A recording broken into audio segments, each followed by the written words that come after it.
that Olivia has some of the old Olivia's memories. Is this really affecting the relationship with Walter? How is he relating to her these days? He's concerned. It's almost like it's like a father who sees his daughter falling head over heels into a dangerous situation and wants to stop it happening. And I think that's very much the relationship we see with Walter. Olivia fearful that she will get hurt, and therefore trying to stop Peter from doing this to his girl. It's very paternalist.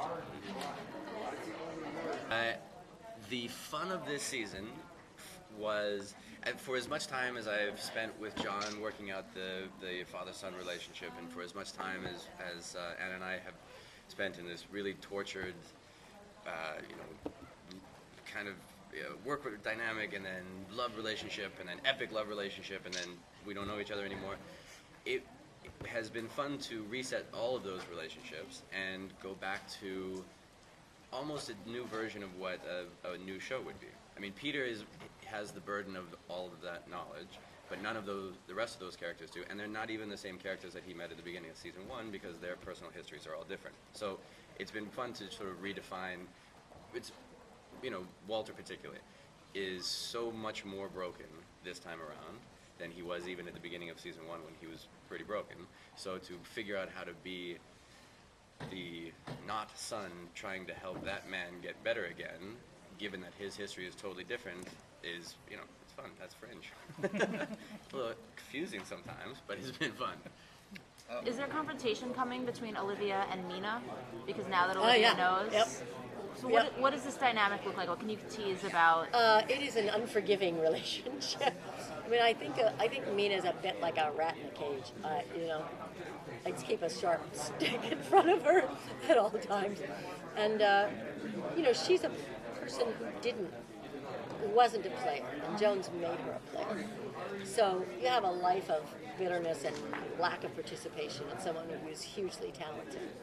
So that's a different creature than our Meana, who may be frustrated but has an extraordinary life. Yeah. It's frustrating for Lincoln because he was falling in love with this girl. She seemed to be falling in love with him. Peter gave his blessing. He said, "Oh yeah, I knew her from my universe, but don't worry about it. Here's some glasses. Go have a good time." And now he's like, "Wait a minute. I love her. She's my Olivia."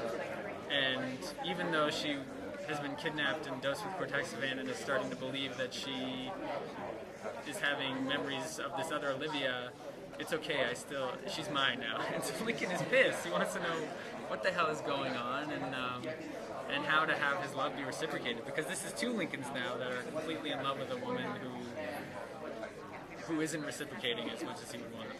It was much easier when it was all Lincoln and alt Olivia because you can support that because Peter's not getting screwed over in that equation. So it's tough to have regular Lincoln fall in love with Olivia because it's like, wait a minute, that's Peter's girl.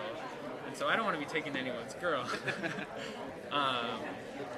But yeah, I mean, people want Lincoln to be happy, which is nice. What kind of insight are we getting when the two Lincolns go head to head? Are we learning new things about either version of them? Do they bring out each other? You learn about their history. You learn more about their background, where they grew up, and what their experience was growing up, what high school was like for them, who they dated, like that kind of thing.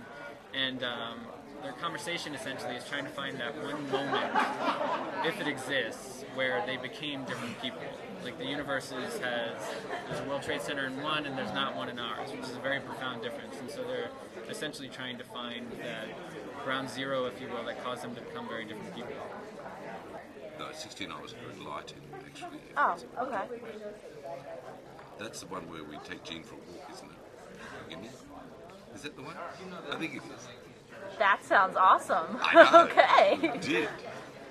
Jean, great performance from Jean. Mm-hmm. She was fabulous. She was dressed up in FBI gear. Nice. So we do get to see some fun side of Walter come back out. It's not heavy. That's all not the fun. way It's through serious. the season Taking finale. Jean for a walk. Yeah. Because she's like the rest of us up there. She's got seasonally affective disorder. That's what happens in Vancouver. True. And she's got it. So we have to get her out to get some sunshine.